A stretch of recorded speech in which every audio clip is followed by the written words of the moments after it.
अस्सलाम वालेकुम। I am Ahmad Ali Naqvi and you are watching World in Focus. नाज़रीन, आज के इस एपिसोड में हम जो परसों वाक़या हुआ फ्राइडे वाले दिन, इसराइल हैज़ बॉम्ब्ड बैरूत, और उसके अंदर हमने देखा कि जो हिजबुल्लाह के सेक्रेटरी जनरल हैं Hassan Nasrallah, he was killed by the Israeli forces in a bunker buster missile. आज की इस एपिसोड में हम उसी मामले पे बात करेंगे। हम तीन एस्पेक्ट पे बात करेंगे। हम देखेंगे कि जो हसन नसरुल्लाह हैं वो हैं कौन और इस कॉन्फ्लिक्ट का बैकग्राउंड क्या है, शॉर्ट सा। बट बैकग्राउंड पे चूँकि हम पहले भी बात कर चुके हैं, तो हसन नसरुल्लाह की पर्सनैलिटी पे ज़रा फोकस करेंगे। Then we will try to explain जो हुआ है उसके वो डेवलपमेंट्स जो हैं, what do they mean generally. और साथ ही हम लास्ट पॉइंट पे बात करेंगे कि इस स्ट्राइक की, इस किलिंग की और ब्रॉडली इस कॉन्फ्लिक्ट की इम्प्लिकेशंस क्या हो सकती हैं आने वाले दिनों में, महीनों में और सालों में, ना सिर्फ इसराइल के लिए और लेबनान और हिजबुल्लाह के लिए, बट ब्रॉडली मिडिल ईस्ट और ग्लोबल कम्युनिटी के लिए क्या इम्प्लिकेशंस हो सकती हैं। इन तमाम मामलात के ऊपर हम आज के इस एपिसोड में बात करेंगे। तो नाज़रीन, अब बस मैं शॉर्टली सा कंटेक्चुलाइज करूँ जिस पे हम पहले भी बात कर चुके हैं, दैट जो हिजबुल्लाह के साथ कॉन्फ्लिक्ट है, it is mainly because of Israel's war in Gaza. So what happened on 7th of October 2023 by Hamas in Israel, उसके नतीजे में देखा कि 8 अक्टूबर से जब वॉर शुरू की इसराइल ने अगेंस्ट हमास, तो उसके बाद हिजबुल्लाह जो था it was in solidarity with Hamas. वो एक क्रॉस बॉर्डर एस्केलेशन जो है वो स्टार्ट की थी उन्होंने, और पर्पज़ ये था कि just to show the solidarity. So Hezbollah initially was never meant to launch a kind of major offensive against Israel. It was more like a controlled conflict on the border with Israel. But obviously, एक international politics में एक basic idea है that you can decide to start the war, but once the conflict escalates, when the conflict begins, फिर उसके events को manage करना और उसको अपनी मर्ज़ी के मुताबिक मोल्ड करना बहुत मुश्किल हो जाता है। और ख़ासकर जब आप एक नॉन स्टेट हों और आपका मुकाबला एक स्टेट के साथ हो, तो नॉन स्टेट के लिए स्ट्रेटजिक कैलकुलेशंस जो हैं वो गलत भी साबित हो सकती हैं। And this is exactly what happened with Hezbollah. Hezbollah ने एक कंट्रोल्ड कॉन्फ्लिक्ट इनिशिएट करने की कोशिश की इन सॉलिडारिटी विद गज़ा, बट हम देखा कि उसी करते करते अल्टीमेटली देखा कि जो मेजर एस्केलेशन शुरू हुई, दैट हैपेंड व्हेन एक फुटबॉल स्टेडियम के ऊपर जो है कुछ बच्चे इसराइल के अंदर मारे गए गोलान हाइट्स के रीजन में by and Hezbollah kind of Hezbollah rocket. और उसके बाद हम देखा कि जो इसराइलीज़ हैं उन्होंने रिटेलिएट किया, हिजबुल्लाह के टॉप कमांडर को बैरूत में मारा। तो पहले जो कॉन्फ्लिक्ट था वो अटैक था on commanders in the south Lebanon, जहाँ पे फील्ड कमांडर्स थे, इनके ऊपर अटैक होते रहे। बट ग्रेजुअली कॉन्फ्लिक्ट एस्केलेट हुआ और सीनियर लेवल के जो कमांडर्स हैं उन पर हमले होते रहे। और इसी कॉन्टेक्स्ट में हमने देखा कि फिर अल्टीमेटली कुछ दिन पहले जो है वो इसराइल ने हमला किया और उनके जो टॉप कमांडर हैं हसन नसरुल्लाह, उनको मार दिया गया अलॉन्ग विद हिज डॉटर, और कुछ और सीनियर कमांडर्स थे जो उसके अंदर अटैक के अंदर मारे गए। And Israel vowed that it would continue to have a escalation of conflict, और उसके ऊपर जो है वो मज़ीद बात हम लेटर डिस्कशन में करेंगे। अब नाज़रीन, थोड़ा सा बैकग्राउंड रोशनी डालते हैं हसन नसरुल्लाह के ऊपर। हसन नसरुल्लाह कौन है, इनका बैकग्राउंड क्या है, how he rose to power.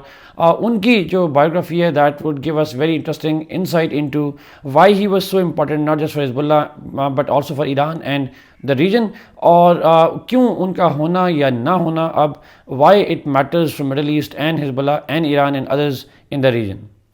नाज़रीन, हिजबुल्लाह जो हसन नसरुल्लाह हैं उनके बारे में प्रिसाइज़ ऑब्वियसली जो इन्फॉर्मेशन हैं वो मौजूद हैं बहुत सारी, बट एग्जैक्ट प्रिसाइज इन्फॉर्मेशन मौजूद नहीं है। जैसे उनकी date of birth is contested, but generally it is agreed that he was born generally in 1960।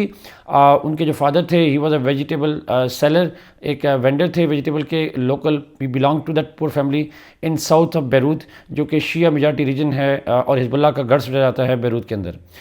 वहाँ पे ही वो पले बड़े। फिर उन्होंने चूँकि जब वो 1960 पैदा हुए तो उस वक्त तो मेजर कोई कॉन्फ्लिक्ट नहीं था, बट 1975 में लेबनान के अंदर एक सिविल वॉर शुरू होती है। And this civil war obviously impacts everybody, but most notably it impacts the most politically and economically marginalised community, that is the Shiites in Lebanon. और उसी कॉन्टेक्स्ट में देखेंगे 1970s में, मिड 70s में एक शिया क्लैरिक जो हैं मूसा अल सदर, वो अपनी एक अमल मूवमेंट स्टार्ट करते हैं जिसके ऊपर हम बात भी कर चुके हैं लास्ट एपिसोड में। और मूसा अल सदर की जो मूवमेंट है उससे इंस्पायर्ड होते हैं Hassan Nasrallah when he was a teen boy, और उसके बाद वो ज्वाइन करते हैं अमल को। But Amal is relatively secular, relatively moderate kind of शिया ऑर्गेनाइजेशन जो अभी भी मौजूद है। लेटर ऑन हम देखते हैं कि 1978 में इसराइल इन्वेड करता है और उसके बाद 1982 में सिविल वार के साथ साथ इजरायली इन्वेजन अगेन होती है। तो उस दौरान हम देखते हैं कि ईरान के अंदर भी शिया इस्लामिक रेवोल्यूशन आ चुका होता है, which actually emboldens the Shiites across the region.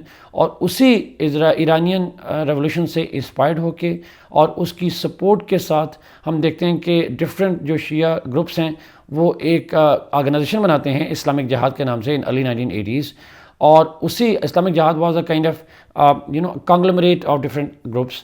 और अल्टीमेटली उसी ग्रुप में से फिर एक ज़्यादा organised and sophisticated and more radical organisation emerge होती है मिड 1980s में, which is Hezbollah the party of God, army of God.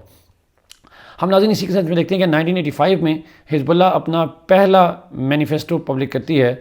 और उसी मैनिफेस्टो के दौरान हम जानते हैं कि जो उससे पहले भी और उसके बाद भी इसमें जो ग्रुप के लोग हैं, they were the ones who orchestrated attacks against the forces of the United States, France etcetera.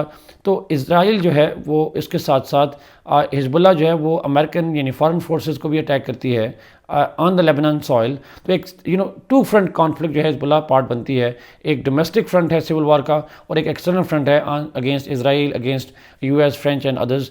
And that's why we believe generally American भी कहते हैं दैट बिफोर 9/11 2001 से पहले the Hezbollah has killed more American than any other non state actors in the whole world. So इस context में Hezbollah gains notoriety in the Western world. It was declared terrorist by Western countries. और Hassan Nasrallah जो हैं, he is not a top commander but he is part of that party. However in 1992 हम जानते हैं कि 1992 में Israeli जो forces south Lebanon में ऑलरेडी मौजूद थीं, उन्होंने उस वक्त के जो हिजबुल्लाह के सेक्रेटरी जनरल थे जिनका नाम था अब्बास अल मुसावी, उनको असैसिनेट किया एक मिलिट्री रेड में। और उनको फिर रिप्लेस किया हसन नसरल्लाह ने as the secretary general of Hezbollah. So since 1992 it's more than 3 decades, तकरीबन 32 साल से he has been the secretary general of Hezbollah. तो हिजबुल्लाह की लाइफ का जो मेजर पार्ट है that was under the leadership of Hassan Nasrallah. So when he was made the Secretary General of Hezbollah, उस वक्त उनकी एज अराउंड 32 years थी. He was very much young at that time. So with him the Hezbollah also grew, and with Hezbollah also grew the Iranian influence in the region. So 1990s में हम देखा कि उनका जो major goal था that was to expel Israeli forces from Lebanon in the South Lebanon as well as internally organize and strengthen Hezbollah. और ultimately हम देखते हैं कि इन 2000 हसन नसरल्लाह की लीडरशिप में जो हिजबुल्लाह है it is able to force Israel to leave South Lebanon. और इसराइली साउथ लेबनान से जब निकल जाते हैं तो that significantly increases the prestige of Hezbollah as a liberator of Lebanon and as a protector and the guardian of the people of Lebanon. जो Lebanon की फ़ौज नहीं कर सकी वो हिजबुल्लाह कर सकी। That actually significantly boosted Hezbollah's morals as well as its popularity, and within Hezbollah जो हसन नसरल्लाह हैं he came to prominence in the national, regional and international media. उसी कॉन्टेक्स्ट में देखते हैं कि एक सेटबैक उनको पर्सनली ज़रूर होता है कि उसी विड्रॉल के दौरान Israelis kill one of his sons firing के नतीजे में, तो उनको पर्सनल लॉस होता है बट उनकी पॉपुलरिटी जो है बड़ी बड़ी स्प्रेड होती है इंटायर रीजन के अंदर। Then in 6 years later on, in 2006, जो हिजबुल्लाह है under the command of again Hassan Nasrallah, they orchestrate an attack inside Israel, जिसमें कुछ इजरायली सोल्जर्स को मारा जाता है और 2 को हॉस्टेज बना दिया जाता है। And that cross border led by Hezbollah was a very audacious kind of attack. और उसके नतीजे में एक 34 days वॉर शुरू होती है 2006 के अंदर between Hezbollah and Israel, and again Hezbollah was able to claim victory, although Israel claimed its own victory, but largely it is believed that Hezbollah was able to better defend itself against the ground as well as aerial strikes by Israelis. तो जो popularity of Hezbollah है और जो popularity of Hassan Nasrallah है वो again sky rocket करती है after that. लेकिन इजरायली विड्रॉल ऑफ 2000 और 2006 की वार के बाद Hassan Nasrallah focuses his attention internally, और उसके बाद वो क्या करते हैं इंटरनल 3 एस्पेक्ट के ऊपर फोकस करते हैं। एक, वो पार्टी ऑर्गेनाइजेशन को बूस्ट करने की कोशिश करते हैं, पार्टी पावर को बूस्ट करने की कोशिश करते हैं ताकि उनका जो in the wake of future conflicts he must have and his party must have been fully prepared about it. और ऑब्वियसली उस दौरान सीरियन फोर्सेस भी विड्रॉ कर जाती हैं लेबनान से 2005 में। तो लेबनान के अंदर Hezbollah largely becomes on its own, तो it has to stand on its own. उसे अपनी मिलिट्री पावर को स्ट्रॉन्ग करना पड़ेगा। बिसाइड्स दैट दूसरा काम करते हैं वो पॉलिटिक्स के अंदर अपना रोल प्ले करते हैं और internal as a political party जो लेबनान के अंदर हिजबुल्लाह की थी, जो शुरू में नहीं थी, हिजबुल्लाह की जो पोलिटिकल पार्टी थी, it was establish under the leadership of Hassan Nasrallah. उसको ऑल्दो एस्टैब्लिश तो 1990s में की गई, बट उसका जो पोलिटिकल विंग है उसको बूस्ट करते हैं, उसको स्ट्रेंथन करते हैं आफ्टर 2006, ताकि इंटरनल पोलिटिकल स्टेज जो है उनकी बढ़ सके। ऑल्दो कन्फेशनलिज्म है लेबनान के अंदर, जिस पे हम बात कर चुके हैं, और under that Hezbollah cannot have its prime minister or the president. However, no prime minister can be prime minister without the support from Hezbollah, और because उसकी जो membership है पार्लियामेंट के अंदर, उसकी जो popular support है, it is unparalleled within Lebanon, and that is why Hezbollah has strengthened itself। और ये जो strength है ये 2006 के बाद से develop होती है।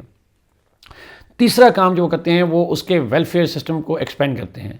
नाज़रीन, हिजबुल्लाह का एक बहुत बहुत इंपॉर्टेंट कंपोनेंट जो है वो उसका चैरिटी विंग है, जो उसका वेलफेयर का विंग है। They provide ambulances, health services, educational services, rescues, jobs creation, micro financing. Hezbollah has, and even media भी obviously उनका है, तो Hezbollah has been focusing on expanding and strengthening its charity network, because its charity network is the most important reason why it is popular in Lebanon. Obviously it is not popular just because of its confrontation with Israel, it is also popular because of its socio-economic contribution to the Lebanese society, and across the board, across the sectarian lines जो है वो ऐसा काम करते हैं। तो नाज़रीन, ये जो तीनों काम हैं, एज अ मिलिट्री स्ट्रॉन्ग करना, पॉलिटिकली स्ट्रॉन्ग करना और वेलफेयर को स्ट्रॉन्ग करना, ये हसन नसरुल्लाह का ब्रेन चाइल्ड था। That was called Hassan Nasrallah's doctrine. और उसके अंदर ब्रॉडली पर्सपेक्टिव ये था दैट उन्होंने एक इमेज क्रिएट किया हिजबुल्लाह का as a party which focuses on nationalism, unlike its backers in Iran, जो कि रीजनल और ग्लोबल एजेंडा रखते हैं। हिजबुल्लाह ने आफ्टर 2000 अपना एक इनवर्ड एजेंडा रखा, एज अ नेशनलिस्ट पार्टी को बूस्ट करने की कोशिश की, and that is one of the reason why he became very popular with in Lebanon. However, जब सीरियन सिविल वार शुरू होती है नाजरीन 2012-13 के बाद, तो उसके बाद हम देखते हैं कि सीरियन सिविल वार के अंदर Iranians get involve. बशार al Assad government is threatened by the free Syrian army and western backed rebels. और अगर सीरिया के अंदर बशार अल-असद की गवर्नमेंट ओवरथ्रो कर दी जाएगी तो हिजबुल्लाह का जो ग्राउंड कनेक्शन है ईरान के साथ, that is likely to be significantly affected, because Hezbollah and Lebanon has borders with Syria, और सीरिया की backing is essential for the growth and strength of Hezbollah. So, forced by Iran and forced by its geopolitical and geostrategic necessities, Hezbollah has to send forces, and Hassan Nasrallah has to send forces in Syria, as a result of which हम देखते हैं कि although his sending of forces tips the balance in favor of Syria along with other factors like Russian involvement, but उसकी एक cast आती है नाज़रीन Hasan Nasrallah के लिए भी और हिजबुल्लाह के लिए भी। उनका जो एक वेरी हार्ड बिल्ट नैरेटिव था that Hezbollah works for the Lebanese only, it's a nationalist organization, वो उसका इमेज टार्निश होता है और उनकी पॉपुलैरिटी को एक सेटबैक मिलता है। हसन नसरुल्लाह की भी और साथ में जो हिजबुल्लाह है उनकी भी पॉपुलैरिटी जो है वो इफेक्ट होती है since the Syrian war, although it prove successful for बशार al Assad, and it was it helped Israel, it helped Hezbollah continue to have an ally on its the eastern borders. Obviously नाज़रीन, इसी context में हम देखते हैं कि फिर गज़ा वार होती है, और गज़ा वार 2023 में जब शुरू होती है तो Hezbollah again shows solidarity with obviously Hamas, और उसके नतीजे में देखते हैं कि हसन नसरुल्लाह की ये जो स्ट्रेटजिक मिसकैलकुलेशन थी to have an armed and controlled conflict with Israel, वो बैकफायर करती है, and instead of Hezbollah trying to expand the conflict, Israel expands the conflict, or obviously the war comes to him and ultimately he is killed by the Israelis over there. Thank you so much Nazreen for watching this program. Kindly like this video, share it and subscribe this channel. Allah Hafiz.